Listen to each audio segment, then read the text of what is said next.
अब हम पढ़ेंगे 12वीं बायोलॉजी के अंतर्गत principle of inheritance and variation. इस चैप्टर के अंतर्गत जो 8 टेस्ट लिए थे, 8 या 9 टेस्ट, उसमें से ये कहना चाहिए लास्ट टेस्ट है जिसका हम लोग आज अध्ययन करेंगे। ये मुख्यतः सेक्स लिंकेड इनहेरिटेंस पर आधारित है। आप लोग इसको हल करने से पहले, प्रैक्टिस करने से पहले मेरा जो यूट्यूब चैनल है उसमें इससे संबंधित जो वीडियो है उसको आप लोग विशेष रूप से देख लें और एक बार पुस्तक का भी अध्ययन कर लें। उसके बाद इसके प्रत्येक क्वेश्चन आसानी से हल हो जाएंगे। यदि आप बिना पुस्तक पढ़े, बिना वीडियो देखे आप डायरेक्ट इसको हल करेंगे तो यहाँ पर केवल एक रटने का ही कार्य होगा। आज रटेंगे और कल भूल जाएंगे। तो इससे अच्छा है आप लोग बुक भी पढ़िए और मेरा जो यूट्यूब चैनल है NEET biology with Pramod Yadav, उसमें वीडियो को आप लोग विशेष रूप से देखिए सेक्स लिंकेड इनहेरिटेंस के बारे में। इसके बारे में पहले मैं 2 शब्द बताता हूँ, उसके बाद इसको हम लोग शुरू करते हैं। पहले के वैज्ञानिक ये मानते थे कि जो सेक्स क्रोमोसोम होते हैं, जो एलोसोम्स क्रोमोसोम होते हैं, सेक्स का निर्धारण करने वाले जो क्रोमोसोम होते हैं उसमें केवल सेक्स जीन ही पाए जाते हैं, कोई दूसरा जीन नहीं पाए जाते हैं। ये पहले के वैज्ञानिक मानते थे।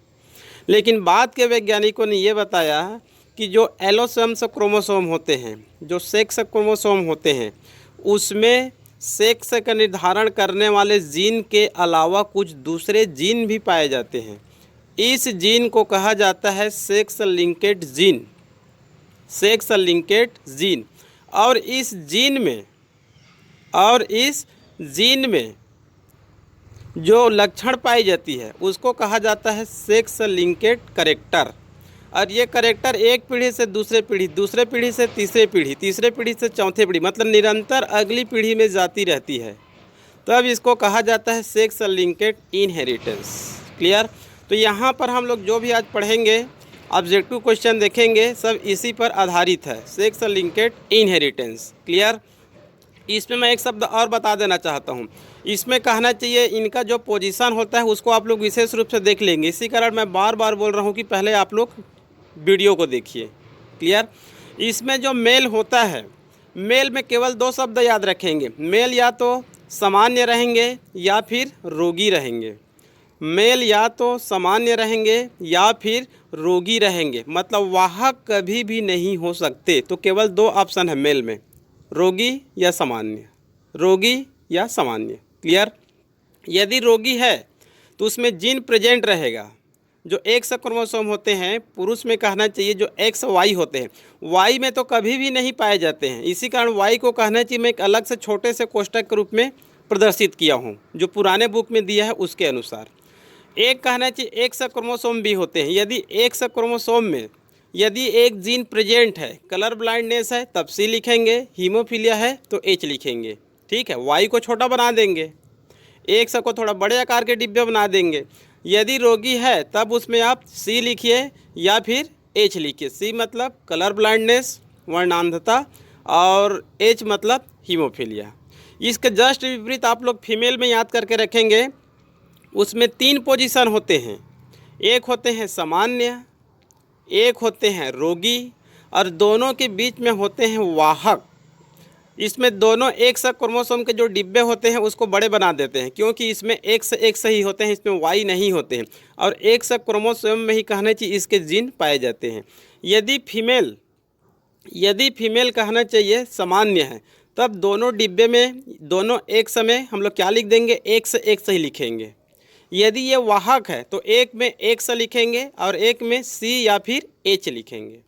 और यदि ये कभी कभार कहना चाहिए रोगी भी हो सकते हैं कम केसेस में, तब दोनों में कहना चाहिए हम लोग या तो सी लिख देंगे, कलर ब्लाइंडनेस है तो, यदि हीमोफीलिया है तो एच लिख देंगे। इतना को आप लोग याद रख लेंगे। ठीक है जी? इसके लिए आप लोग मेरा पहले यूट्यूब चैनल को आप लोग सब्सक्राइब करिए और उसमें पहले वीडियो को देखिए। क्लियर? इसी ऑब्जेक्टिव क्वेश्चन के अंतर्गत मैं एक छोटा सा और वीडियो बनाऊंगा, क्योंकि इसमें ऐसे ऐसे यहाँ पर आपको क्वेश्चन मिलेंगे जो यहाँ पर केवल रटने का कार्य होगा, यहाँ पर उत्तर आपको नहीं मिलेगा, क्योंकि यहाँ पर ऑप्शन आधारित है। 4 ऑप्शन में मैं एक ऑप्शन को बताऊंगा। तो इसके लिए इस क्वेश्चन से संबंधित मैं इसी से एक वीडियो भी बनाऊँगा, ठीक है। कुछ लिख कर मैं यहाँ पर कुछ अपलोड करूँगा, उससे वो और अधिक क्लियर हो जाएंगे। क्लियर? तो शुरू करते हैं। पहला क्वेश्चन, एक कलर ब्लाइंडनेस मनुष्य, एक कलर ब्लाइंडनेस मनुष्य कलर ब्लाइंडनेस पुरुष की पुत्री से शादी करता है, तो उसकी संततियों में क्या होंगे? तो यहाँ पर नहीं बनेगा, इसके लिए कॉपी और पेन की आवश्यकता है। तो इसका मैं एक वीडियो बनाकर अपलोड करूँगा, ठीक है जी। यहाँ पर आपको विशेष रूप से देखना है, एक कलर ब्लाइंडनेस ग्रसित मनुष्य है, ठीक है, मतलब मेल है। कलर ब्लाइंडनेस पुरुष की पुत्री से शादी करता है, तो उसकी संततियों में क्या होती है? तो आपको ध्यान में रखना है, एक कलर ब्लाइंडनेस पुरुष है, वो कलर ब्लाइंडनेस पुरुष की पुत्री से शादी करता है, तो इनके पिता, जिनसे कहना चाहिए शादी होती है, उनके पिता कलर ब्लाइंडनेस से ग्रसित है। तो पहले कहना चाहिए जो कलर ब्लाइंडनेस पिता है उनका कहना चाहिए क्रॉस कराना पड़ेगा एक सामान्य माता से, उसके बाद जो संतति प्राप्त होती है उससे क्रॉस कराएंगे हम लोग कलर ब्लाइंडनेस को। तो इसका उत्तर प्राप्त होंगे डी, आधे पुत्र कलर ब्लाइंडनेस से ग्रसित रहेंगे, आधे पुत्र कलर ब्लाइंडनेस से ग्रसित रहेंगे। इसका मैं एक वीडियो बनाऊंगा, वहाँ पर क्लियर हो जाएगा। क्लियर? आगे चलते हैं। सेक्स लिंकेड करेक्टर या सेक्स लिंकेड इनहेरिटेंस क्या कहलाते हैं? तो आप लोग को मैं पहले ही बताया हूँ, जब सेक्स लिंकेड इनहेरिटेंस होते हैं, चाहे सिकल सेल एनीमिया होते हैं, चाहे थैलेसेमिया होते हैं, सब ये अप्रभावी है। क्या है ये? अप्रभावी है। तो उत्तर यहाँ पर क्या आ जाएगा? बी, मतलब अप्रभावी। क्लियर? अगला क्वेश्चन है, एक पुरुष में एक से गुणसूत्र किससे आता है? मान लो कहना चाहिए एक पुरुष है, मेल है, तो मेल का पोजीशन होता है 44 + XY, 44 + XY। तो Y कहाँ से मिलेगा? पिता से मिलेगा। लेकिन ये X कहाँ से आएंगे? ये X कहाँ से आएंगे? तो यहाँ पर उत्तर है ए, उसके माताजी से, या फिर नानी से, या फिर नाना से। ठीक है, इधर से वंशज से नहीं मिल रहे हैं, जो उनकी माँ हैं और उनकी माँ हैं, उनके पिताजी है, उनसे कहना चाहिए एक से मिलेंगे। जनरली तौर पर कहना चाहिए 44 + XY। वाई तो मिल गया पिताजी से, वाई मिल गया पिताजी से, और पिताजी के वो वाई है उनके पिताजी से मिले। लेकिन यहाँ पर एक्स आपको कहाँ से मिल रहा है? तो एक्स आपके माताजी से, तो उनके माताजी को या फिर आपके माताजी को कहाँ से मिला है? उनके माता पिता से। तो हो जाएंगे आपके नाना या फिर नानी। क्लियर? आगे क्वेश्चन है, एक सामान्य दृष्टि वाला पुरुष, एक सामान्य दृष्टि वाला पुरुष मतलब कलर ब्लाइंडनेस से ग्रसित नहीं है। कलर ब्लाइंडनेस मतलब होता है लाल और हरा रंग में भेद नहीं कर सकते। ठीक है, तो एक सामान्य दृष्टि वाला पुरुष मतलब सामान्य पुरुष है जिसका पिता कलर ब्लाइंडनेस था, जिनके पिता कलर ब्लाइंडनेस से ग्रसित था, एक ऐसी स्त्री से विवाह करता है जिनके पिता भी कलर ब्लाइंडनेस था। उनकी पहली संतान एक पुत्री हुई। इस पुत्री के कलर ब्लाइंडनेस होने की क्या संभावना है? तो यहाँ पर उत्तर है सी, 0%। इसके लिए कहना चाहिए कागज़ और पेन की आवश्यकता है। इसका भी मैं एक कहना चाहिए, इसका हल करते हुए एक अपलोड करूँगा, वहाँ पर ये क्लियर हो जाएगा। लेकिन आपको यहाँ पर ये ध्यान देना होगा, एक सामान्य दृष्टि वाला पुरुष तो लिखा है, लेकिन जिनके पिता कलर ब्लाइंडनेस था, तो पहले इनके पिताजी का कहना चाहिए हमको क्रॉस करना पड़ेगा। एक सामान्य दृष्टि वाला पुरुष जिनके पिता कलर ब्लाइंडनेस था, तो उनके पिताजी कलर ब्लाइंडनेस थे। अब इनके जो पिता है उनको कहना चाहिए एक सामान्य माता से कहना चाहिए क्रॉस कराएंगे। अब यहाँ पर कहना चाहिए सामान्य दृष्टि वाला ही मिलेगा मिलने को। अब कहना चाहिए ये ऐसे स्त्री से शादी करते हैं जिनके पिता भी कलर ब्लाइंडनेस था, तो यहाँ पर कहना चाहिए एक स्त्री लेना पड़ेगा जिनके पिताजी कहना चाहिए कलर ब्लाइंडनेस थे, क्या थे? ग्रसित थे। ठीक है, अब उनकी पहली संतान एक पुत्री हुई। अब इस पुत्री के कलर ब्लाइंडनेस होने की संभावना क्या है? तो यहाँ पर उत्तर है सी, 0%। इसका भी मैं आप लोगों के लिए एक वीडियो अपलोड करूँगा, वहाँ पर क्लियर होगा, यहाँ पर क्लियर नहीं होगा। क्लियर। जो फिफ्थ क्वेश्चन है ये बहुत ही इधर उधर है, इसको छोड़ते हैं, क्योंकि इसको अध्ययन करना मतलब आपके जो यहाँ पर जो 25 क्वेश्चन हल करेंगे वो कहना चाहिए ख़राब होना। तो यहाँ पर फिफ्थ क्वेश्चन को छोड़ते हैं क्योंकि इतना टफ क्वेश्चन नहीं आएगा। ठीक है जी। इसके पिताजी और इसके पिताजी यहाँ पर ये 3 पीढ़ी को व्यक्त करते हैं, तो 3 पीढ़ी को व्यक्त करने वाले क्वेश्चन जनरली तौर पर नहीं आते हैं। क्लियर। अगला क्वेश्चन है 6, हीमोफीलिया होने का क्या कारण हो सकता है?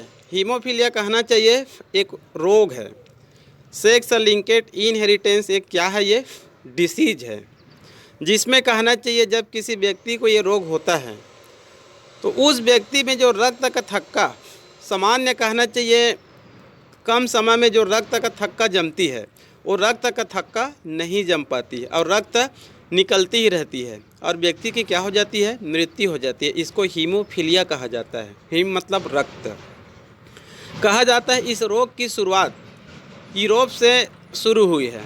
यूरोप में कहना चाहिए एक शाही परिवार है, महारानी विक्टोरिया, वहाँ से ये प्रारंभ हुई थी और ये धीरे धीरे कहना चाहिए इनके पुत्र पुत्री की सहायता से ये पूरे यूरोप में फैल गई।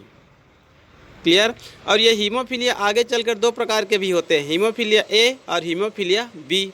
Haemophilia A anti haemophilic globulin कमी के कारण, एंटी हीमोफिलिक ग्लोब्यूलिन कमी के कारण।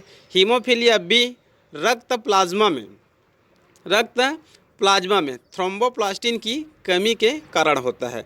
तो कहना चाहिए रक्त का थक्का जमने के लिए एक फैक्टर होता है, लगभग 12 चरण में होती है। पहले कहना चाहिए पुरानी सिलेबस में 11वीं के पुस्तक में था, तो वहाँ पर रक्त का थक्का देखेंगे तो 10-12 चरणों में होती है वो।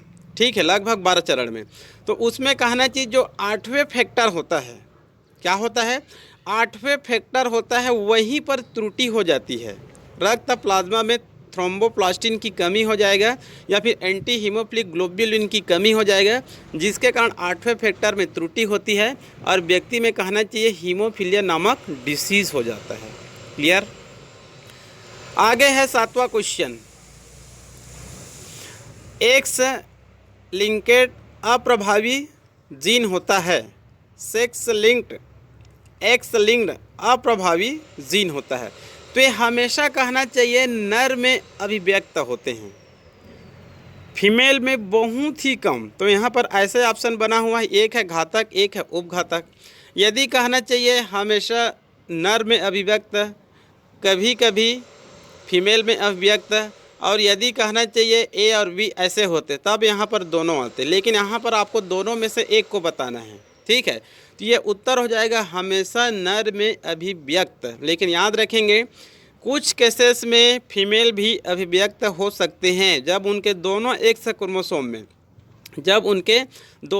क्रोमोसोम में प्रेजेंट रहेंगे, कभी कभी किसी केसेस में, तब फीमेल में भी अभिव्यक्त हो सकते हैं। क्लियर। अगले क्वेश्चन है, यदि किसी कलर ब्लाइंडनेस स्त्री की शादी एक सामान्य दृष्टि वाले पुरुष से होते हैं तब उसके पुत्र होंगे। इसके लिए मैं आप लोगों को एक वीडियो बनाऊंगा, यहाँ पर ये क्लियर नहीं होगा। क्लियर। आगे है हीमोफीलिया से ग्रस्त एक मनुष्य की शादी। हीमोफीलिया से ग्रस्त एक मनुष्य मतलब मेल की शादी एक सामान्य स्त्री से की जाती है। मेल यहाँ पर हीमोफीलिया से ग्रस्त है और फीमेल क्या है, सामान्य है। ठीक है, जिसके पिता हीमोफीलिया से पीड़ित थे तब यह माना जाएगा। इसका भी मैं आप लोगों के लिए एक वीडियो बनाऊंगा, यहाँ पर ये क्लियर नहीं होगा। ठीक है, जो क्रॉस संबंधित है उनका मैं एक वीडियो अपलोड करूंगा जस्ट इसी के जस्ट बाद में। आगे है 10 क्वेश्चन, कलर ब्लाइंडनेस के लिए निम्न में से कौन सा कथन सत्य है? कलर ब्लाइंडनेस के लिए निम्न में से कौन सा कथन सत्य है? तो इसमें से ए को याद रख लेंगे आप लोग। 2% नर, टोटल 100% में से 2% नर लाल रंग के वर्णधांतता से और 6% हरे रंग के कलर ब्लाइंडनेस से ग्रसित होते हैं। ठीक है जी, 2% व्यक्ति हैं जो कहना चाहिए रेड और ग्रीन इसमें भी कुछ प्रतिशत होता है, तो कहना चाहिए लाल रंग मतलब रेड कलर ब्लाइंडनेस से होते हैं और 6% ग्रीन कलर ब्लाइंडनेस से ग्रसित होते हैं। क्लियर। आगे है, यदि किसी लड़के के पिता हीमोफीलिया से ग्रसित है, एक मेल है जिनके पिता हीमोफीलिया से ग्रसित है तथा उसकी माता में हीमोफीलिया के लिए एक जीन है, तो लड़के में रोग जाने की संभावना क्या होगी? तो यहाँ पर उत्तर है बी 50%। ये भी यहाँ पर क्लियर नहीं होगा, इसका भी मैं एक वीडियो अपलोड करूँगा, वहाँ पर आप लोग विशेष रूप से देखेंगे, क्योंकि ऐसे 1 या 2 क्वेश्चन अवश्य आएंगे और यदि आपका फंडामेंटल क्लियर रहेगा ये तुरंत हल हो जाएगा। क्लियर। तो इसके लिए मैं एक वीडियो अपलोड करूँगा। आगे है sickle cell anaemia. Sickle cell anaemia होते हैं, तो सिकिल सेल एनीमिया होते हैं जीन के कारण। किसके कारण होते हैं? जीन के कारण। ये माना जाता है जब सिकिल सेल या सिकलिंग की उत्पत्ति होती है तो 11वें क्रोमोसोम में अप्रभावी म्यूटेशन के कारण हुआ था, और क्रोमोसोम मतलब उसमें पाए जाने वाले जीन के कारण होती है। क्लियर।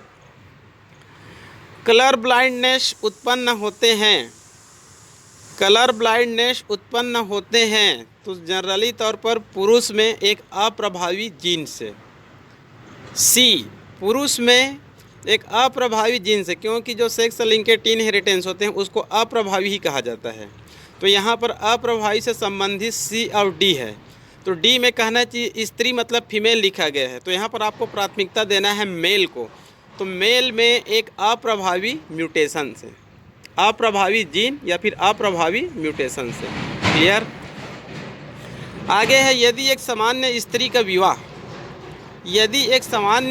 का विवाह एक कलर ब्लाइंडनेस पुरुष से हो तो इसका भी मैं आप लोगों के लिए एक वीडियो अपलोड करता हूँ, वहाँ पर ये क्लियर हो जाएगा।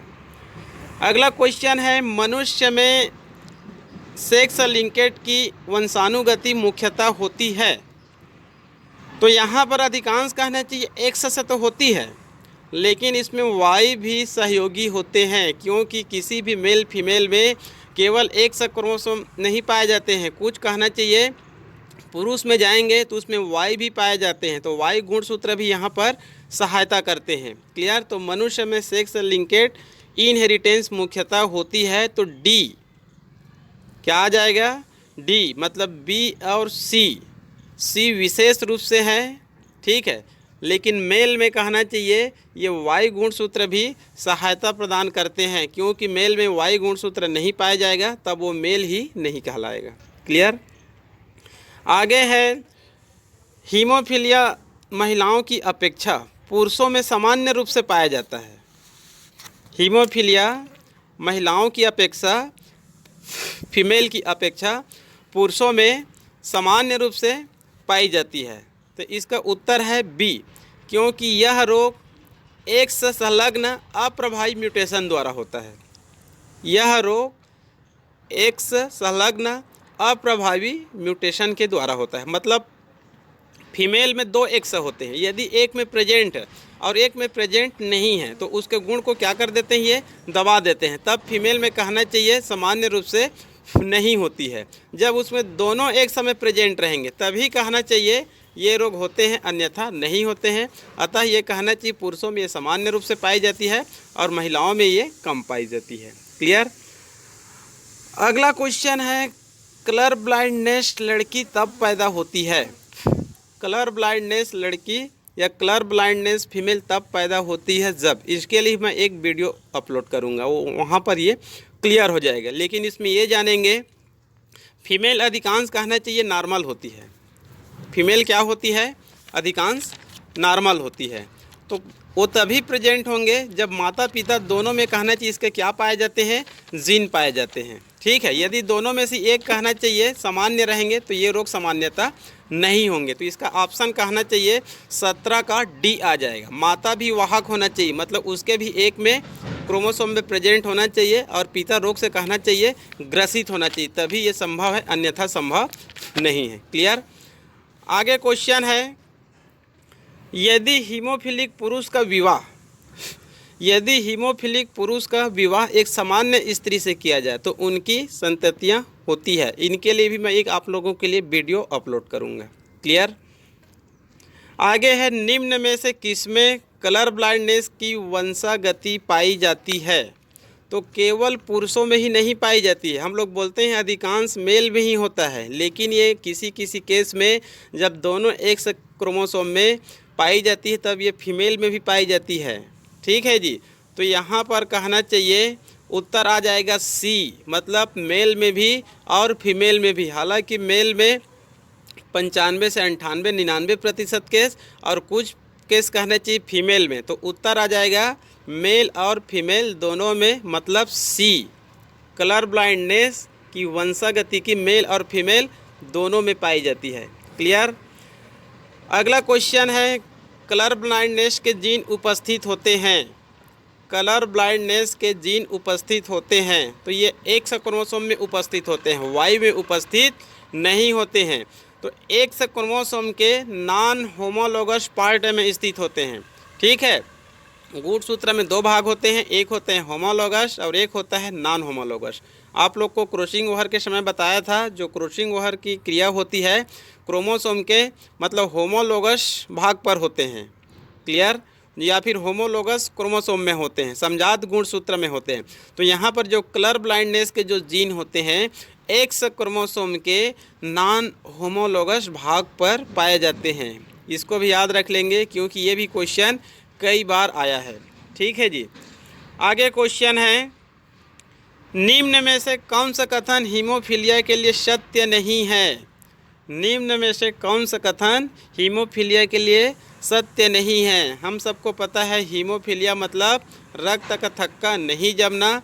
रक्त कहना चाहिए निकलती ही रहती है, क्योंकि थक्का नहीं जम पाती है और व्यक्ति की क्या हो जाती है, मृत्यु हो जाती है। तो ऑप्शन में है यह एक शाही परिवार का रोग है। ये कहना चाहिए सही है, क्योंकि ये यूरोप में जो शाही परिवार थे, जो महारानी विक्टोरिया थे, वहीं से ये शुरू हुए थे। क्योंकि वो महारानी विक्टोरिया है, उनके किसी भी चाइल्ड का कहना चाहिए मैरिज या फिर शादी सामान्य परिवार से नहीं होती है, क्योंकि शाही परिवार का शादी शाही परिवार से ही होते हैं, जिसके कारण ये शाही परिवार का रोग माना जाता है। क्लियर। ब्लीडर्स रोग मतलब रक्त का थक्का नहीं जमना और रक्त का निकलते रहना, ये भी क्या है, सही है। वायु संलग्न रोग और एक्स संलग्न रोग, तो यहाँ पर उत्तर आ जाएगा डी, गलत। आपको निम्न में से कौन सा कथन हीमोफीलिया के लिए सत्य नहीं है? तो सत्य नहीं है वायु संलग्न रोग, क्योंकि एक्स संलग्न रोग है। तो उत्तर आ जाएगा यहाँ पर डी। ठीक है जी। अगला क्वेश्चन है, एक स्त्री के एक एक्स गुणसूत्र में, एक स्त्री के एक एक्स गुणसूत्र में एक्स संलग्न अवस्था है। यह गुणसूत्र किसमें वंशागत होगा? थोड़ा ध्यान से इसको पढ़िए। एक स्त्री के एक एक्स गुणसूत्र में एक्स संलग्न अवस्था है। यह गुणसूत्र किसमें वंशागत होगा?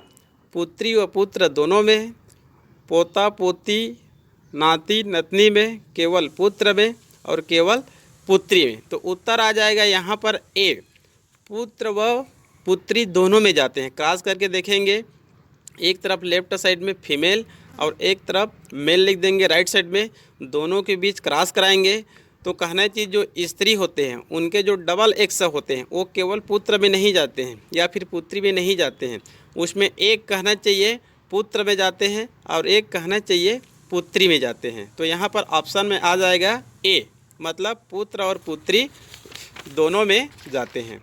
क्लियर।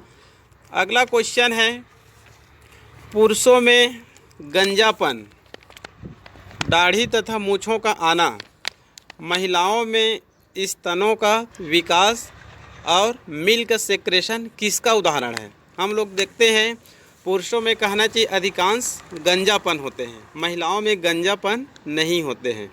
और जो दाढ़ी मूछ होते हैं ये भी कहना चाहिए पुरुषों में ही आते हैं, महिलाओं में नहीं आते हैं। इसके विपरीत कहना चाहिए, महिलाओं में जो मेमरी ग्लैंड्स होते हैं, जो स्तन होते हैं, उनका कहना चाहिए विकास होता है और मेल में स्तन का विकास नहीं होता है। इसी प्रकार से कहना चाहिए जो स्तन ग्रंथि होते हैं उसमें से कहना चाहिए मिल्क सेक्रेशन होता है, जबकि मेल में ये नहीं होता है। तब ये किसका उदाहरण है? लिंग निर्धारण लक्षण, लिंग संलग्न लक्षण, लिंग सीमित लक्षण, लिंग विभेदीकरण लक्षण। तो इसका उत्तर है सी। इसका उत्तर है सी, मतलब ये लिंग सीमित लक्षण है। लिंग सीमित लक्षण मतलब मेल है तो गंजापन स्वाभाविक है, दाढ़ी मूंछ का आना स्वाभाविक है, ठीक है। फीमेल है तो स्तन ग्रंथि का विकास और मिल्क सेक्रेशन, ये कहना चाहिए लिंग सीमित लक्षण है। क्लियर? आगे है ईयर में, मतलब कर्ण में या कानों में बाल का पाया जाना। हम लोग देखते हैं कई पुरुष ऐसे होते हैं जिनके जो ईयर होते हैं, जो कर्ण होते हैं, उसमें हेयर पाए जाते हैं, ठीक है, लेकिन अधिकांश में ये नहीं पाए जाते हैं। ऐसा प्रतिशत पुरुषों में कम होता है। तो इसको कहना चाहिए कर्ण में हेयर का पाया जाना हाइपरट्राइकोसिस कहलाता है। विज्ञान शब्द में क्या कहते हैं इसको? हाइपरट्राइकोसिस। इससे संबंधित गलत कथन का चयन कीजिए। इससे संबंधित आपको गलत कथन का चयन करना है। क्लियर? आप लोग ये देखे होंगे जब किसी के पिता में जब हाइपरट्राइकोसिस पाई जाती है तो ये उनके पुत्र में ही जाते हैं, पुत्री में नहीं जाते हैं। ये लक्षण केवल उनके पुत्र में ही जाते हैं, पुत्री में नहीं जाते हैं। क्लियर? तो अब यहाँ पर देखते हैं 24 में गलत कथन का आपको चयन करना है, मतलब 3 सही हैं, 1 गलत है। यह होलोंड्रिक जीन के कारण होती है, तो ये कहना चाहिए सही है, क्योंकि आप लोग को मैं बताया था, जो पिछले वीडियो में ही बताया था, जो पुरुष होते हैं उनके वाई क्रोमोसोम में होलोंड्रिक जीन पाए जाते हैं, या फिर वाई क्रोमोसोम में पाए जाने वाले जीन को क्या कहा जाता है? होलोंड्रिक जीन कहा जाता है, ठीक है। वैसे इसमें जीनों की संख्या कम होती है, निष्क्रिय जीन भी कहा जाता है, और इस होलोंड्रिक जीन में ही कहना चाहिए हाइपरट्राइकोसिस के लक्षण पाए जाते हैं। तो पहला ऑप्शन क्या है? सही है। सेकंड, यह वाई संलग्न लक्षण है, ये भी सही है, क्योंकि हमेशा पुरुषों में होता है, फीमेल में ये कभी भी नहीं होते हैं। तीसरा, वाई गुण सूत्र के होमोलोगस भाग में जीन पाए जाते हैं, ये कहना चाहिए गलत है। डी, यह पिता से पुत्र या पुरुषों से पुरुषों में होता है, ये भी सही। हमेशा ये मान लो किसी के पिता में है, तो चूंकि ये वाई क्रोमोसोम में इसके जीन पाए जाते हैं, तो पिता से ही पुत्र में जाएंगे, अगला पुत्र में जाएंगे। यदि उस पिता से पुत्री होते हैं तब पुत्री में नहीं जाती है, क्योंकि वाई क्रोमोसोम पुत्री में नहीं जाते हैं। तो यहाँ पर उत्तर आ जाएगा गलत ऑप्शन है सी, मतलब वाई गुणसूत्र के होमोलोगस भाग में जीन पाए जाती है, गलत है। ये कहना चाहिए जो होलोंड्रिक जीन वगैरह होते हैं वो नॉन होमोलोगस भाग में पाए जाते हैं। क्लियर? लास्ट क्वेश्चन है, हीमोफीलिया के संबंध में कौन सा कथन गलत है? तो यहाँ पर हीमोफीलिया के संबंध में आपको गलत कथन पर अध्ययन करना है, ठीक है। जल्दी से अध्ययन करते हैं, केवल 1 मिनट बचा हुआ है। हीमोफीलिया ए, यह एंटी हीमोफिलिक ग्लोब्यूलिन की कमी के कारण होता है। हीमोफीलिया बी, यह रक्त प्लाज्मा में थ्रोम्बोप्लास्टिन की कमी के कारण होता है। ये ऑप्शन सही है, क्योंकि ये 2 प्रकार का होता है, एक में एंटी हीमोफिलिक ग्लोब्यूलिन की कमी और सेकंड में होता है रक्त प्लाज्मा में थ्रोम्बोप्लास्टिन की कमी के कारण। क्लियर? इस रोग का प्रारंभ यूरोप के महारानी विक्टोरिया से हुई थी, ये भी कहना चाहिए सही है। ये शाही परिवार महारानी विक्टोरिया के परिवार से शुरू हुई थी। थर्ड, इसे ब्लीडर्स